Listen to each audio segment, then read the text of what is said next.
எந்த காலத்தை கொண்டும் எவருக்கும் அஞ்ச மாட்டோம். திராவிட முன்னேற்ற கழகத்தினுடைய வரலாறு. அரண்மனை நாயே அடக்குடா உன் வாயே என்கின்ற வசனம் தான் எங்களுக்கு நினைவுக்கு வருகிறது. திமுக கழகம் சில உண்மைகள் சில சந்தேகங்கள் என்கிற தலைப்பில் எழுதுகிறேன். 1949 செப்டம்பர் 17ஆம் நாள் ராபின்சன் பூங்காவில் கொட்டுகிற மழையில் அண்ணா அவர்கள் திராவிட முன்னேற்ற கழகத்தை தொடங்கிய பொழுது எவற்றையெல்லாம் தன்னுடைய லட்சியங்களாக வெளிப்படுத்தினாரோ அவை அனைத்தையும் கால நடையில் அவர்கள் எப்படி ஒவ்வொன்றாக இழந்து நிற்கிறார்கள் என்பதை முழுமையாக தமிழ் மக்களுக்கு வெளிப்படுத்துவதற்கு அந்த கட்டுரை தொடர் சரியாக சென்று சேரும் என்றேன். அதை எழுதுங்கள் என்றார்.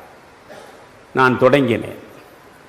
பிறகு ஒரு நாள் அவர் சொன்னார், இவையெல்லாம் சத்திய வார்த்தைகள், இந்த எப்படி நீங்கள் எவ்வளவு நாள் எழுதுவீர்கள் என்றார். நான் 2 பகுதியாக பிரித்து கொள்ளப் போகிறேன். திராவிட முன்னேற்ற கழகம் அரசியல் தளத்தில் எப்படி பண்பாட்டை சீரழித்திருக்கிறது என்பதை சொல்வது ஒன்று.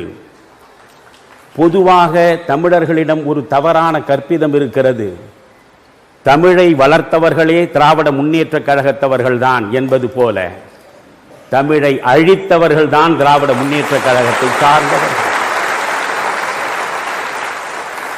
இவர்கள் தமிழால் வளர்ந்தவர்களே தவிர தமிழை வளர்த்தவர்கள் இல்லை.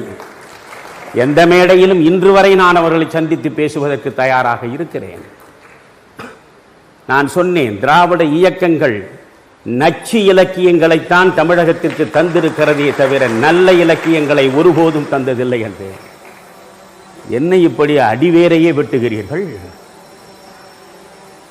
நச்சு இலக்கியங்களையா தமிழ் உலகத்திற்கு திராவிட முன்னேற்ற கழகம் தந்தது என்று ஒன்றுமறியாதவரை போல கேட்டார். நான் சொன்னேன், திராவிட முன்னேற்ற கழகத்தின் மிகப்பெரிய தளபதிகளாகவும் தலைவர்களாகவும் வலம் வந்தவர்கள் ஏடெடுத்து பேனாவை திறந்து எழுதுகிற பொழுது எழுதிய எழுத்துக்கள் என்ன என்று உங்களுக்கு சொல்கிறேன் என்று ஒவ்வொருவரும் எழுதிய சிறுகதைகளை நான் சொன்னேன். உடனே சொன்னார், நண்பனே துக்ளக் இதை தாங்காது என்றார். துக்ளக் இதை தாங்காது, இதையெல்லாம் நீங்கள் எழுதாமல் இருப்பது நல்லது என்றார். ஏனென்று கேட்டேன். நீங்களோ ஸ்கூட்டரில் வருகிறீர்கள், ஒரு நாள் லாரி அடித்து நீங்கள் காணாமல் போய்விடுவீர்கள் என்றார். எனவே அந்த பகுதியை அவர் என்னை எழுத விடவில்லை. எது குறித்தும் எவர் குறித்தும் எந்த நிலையிலும் அஞ்சுவது என் வாழ்விலேயே கிடையாது. அச்சமே கீழ்களது ஆச்சாரம் என்று நினைப்பவன். இதை சொன்னால் என்ன நேரும் என்று நினைந்து பார்த்து நான் சொல்லுவது கிடையாது. நெஞ்சில் பட்டதை நேர்படச் சொல்லுவது ஒன்றுதான் தமிழறிவு மணியனுக்கான வாழ்க்கை. கண்ணதாசன் 2 வரி எழுதியிருப்பான், இவை சரி என்றால் இயம்புவதென் தொழில், இவை தவறானால் எதிர்ப்பதும் வேலை என்று. எனவே இந்த ஒரு மைய புள்ளியிலே தான் நாங்கள் இணைந்தோம். திமுக கழகம் சில உண்மைகள் சில சந்தேகங்கள் என்ற தொடரை நான் எழுதிய பொழுது ஒரு நாள் சொன்னார், மணியன் என்னை விட உங்களுக்கு புகழ் அதிகரித்து விட்டது என்றார். என்ன சொல்கிறீர்கள் என்றேன். எனக்கு வரக்கூடிய கடிதங்களை விட உங்களுடைய தொடர் குறித்து பாராட்டுகிற கடிதங்கள் தான் ஏராளமாக வந்திருக்கின்றன என்று சொன்னார். இப்படியே எங்கள் பயணம் நடந்தது.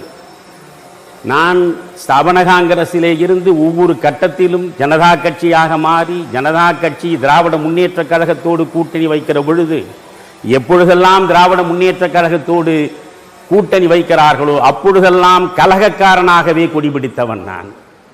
அப்படி ஒரு கட்டத்தில் நெல்லை ஜெபமணியும் நானும் தனியாகவே வெளியேறி தமிழக ஜனதா கட்சி என்று ஒன்றை தொடங்கினோம். நான் அப்பொழுது அவர்களிடம் சொன்னேன், இந்த தமிழக ஜனதா கட்சியினுடைய ஆதர்சமாக நீங்கள் இருக்க வேண்டும். நான் ஒன்றுமில்லாத ஒரு ஆண்டி, ஜெபமணியும் ஒன்றுமில்லாத ஒரு பரதேசி. இந்த 2 பேரும் சேர்ந்து நாங்கள் ஒரு இயக்கத்தை தொடங்குகிறோம், எங்களுக்கு நீங்கள் பின்புலமாக இருக்க வேண்டும் என்றேன். என்ன செய்ய வேண்டும் என்று கேட்டார். நான் அழைக்கும் போதெல்லாம் நீங்கள் எங்கள் மேடையில் வந்து பேச வேண்டும் என்றேன்.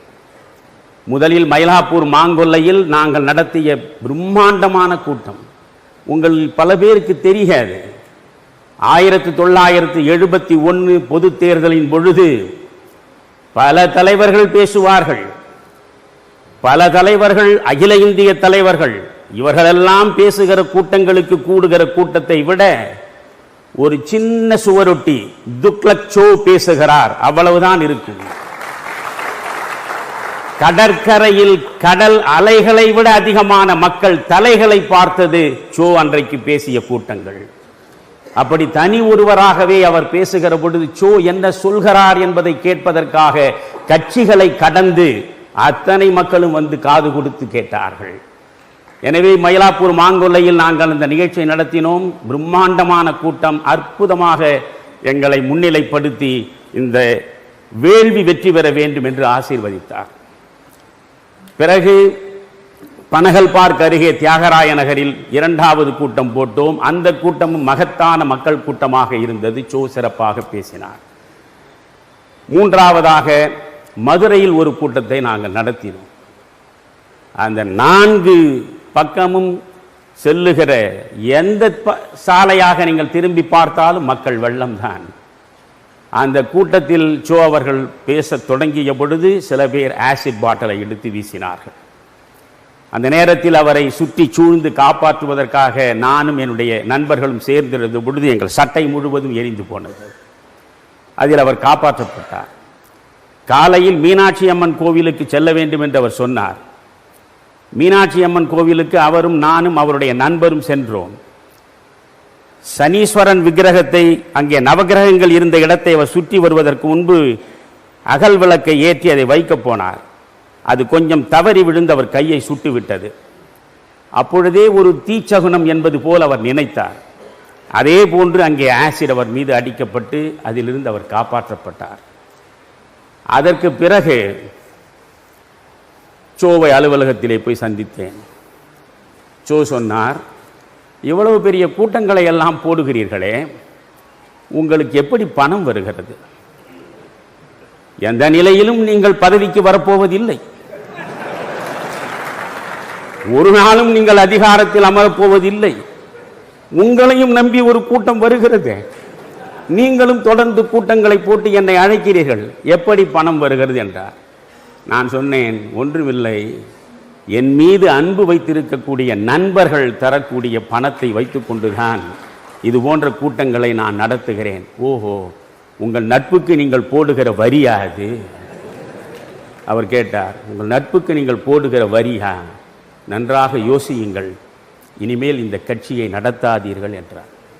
சோ சொன்னார், இந்த கட்சியை நடத்தாதீர்கள், இதனால் உங்கள் சக்தி வீணாகும், உங்கள் வாழ்க்கை வீணாகும். இந்த ஒன்றை நீங்கள் தொடர்ந்து சொல்லுவதன் மூலமாக தனி நபராக இருந்து எதையும் சாதிக்க முடியாது என்றார். நான் சொன்னேன், எனக்கு ஆதர்சமாக இருப்பதே நீங்கள் தானே. If there is no response from any quarters, walk alone என்பதுதானே Rabindranath Tagore கொடுத்த வாசகம். யாரும் என் பின்னால் அணிவகுத்து வராமற் போனாலும் என் லட்சிய பாதையில் நான் மட்டும் தனித்து கடைசி வரை செல்லுவேன் என்பதுதானே எனக்கான தவம். நீங்களே இப்படி சொல்லலாமா என்றேன். அப்பொழுது அவர் சொன்னார், இல்லை, நான் துக்ளக்கை நடத்துகிறேன். இந்த துக்ளக்கில் உண்மையைத்தான் நான் எழுதுகிறேன். உண்மையை எழுதுகிற இந்த துக்ளக் எனக்கு நட்டப்படாமல் இருக்கிற வரைதான் நான் நடத்துவேன். துக்ளக் எனக்கு நட்டத்தை தருமானால் நிறுத்தி விடுவேன் என்று சொன்னார். அதுபோல நேர்மையோடு நெஞ்சை திறந்து சொல்லக்கூடிய மனிதர்களை இன்றைக்கு நீங்கள் பார்க்கவே முடியாது. ஒரு இன்டர்னல் மீட்டிங்ல நாங்கெல்லாம் பேசி கொண்டிருக்கும் பொழுது நான் சொன்னேன், இந்த திமுகவை வீழ்த்துவது மிக மிக எளிமையான வேலை. காரணம் என்னவென்றால், கூர்ந்து பார்த்தீங்கன்னா டிஎம்கே என்பது nothing but a combination of Chakravyuh. ஒரு சக்கரவியூ உருவாக்கி வைத்திருக்கின்றார்கள். அந்த சக்கரவியூ சரியாக எக்ஸ்பிளைன் பண்ணணும் அப்படின்னா, டிஎம்கே அப்படிங்கிறது சென்ட்ரல் இருக்கக்கூடிய ஒரு கட்சி, ஒரு குடும்பம், ஒரு ஃபேமிலி இருக்காங்க.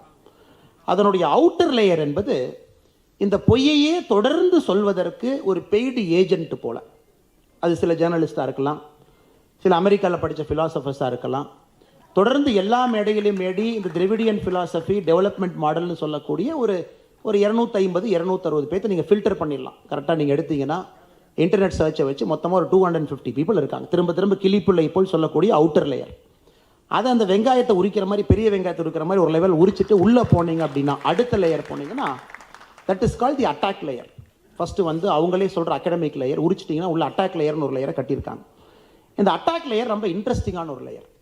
யாராச்சும் சிவிலைஸ்டாக ஒரு டிபேட்டை கொண்டு வந்தாங்கன்னா ஃபஸ்ட்டு நீ கெட்ட வார்த்தையை பயன்படுத்திட்டு சும்மா இருந்துக்க அப்படிங்கிறது ஒரு அட்டாக் லேயர். அதாவது ஆபாசமான தரம் குறைந்த ஒரு வார்த்தை, ஜாதியை சொல்லி மதத்தை சொல்லி திட்டிட்டு நீ கம்முன்னு இருந்துக்க, அவங்க நம்மகிட்ட பேச மாட்டாங்க அப்படிங்கிறது தான் தமிழ்நாட்டில் பல காலமாக இருக்கக்கூடிய அட்டாக் லேயர்.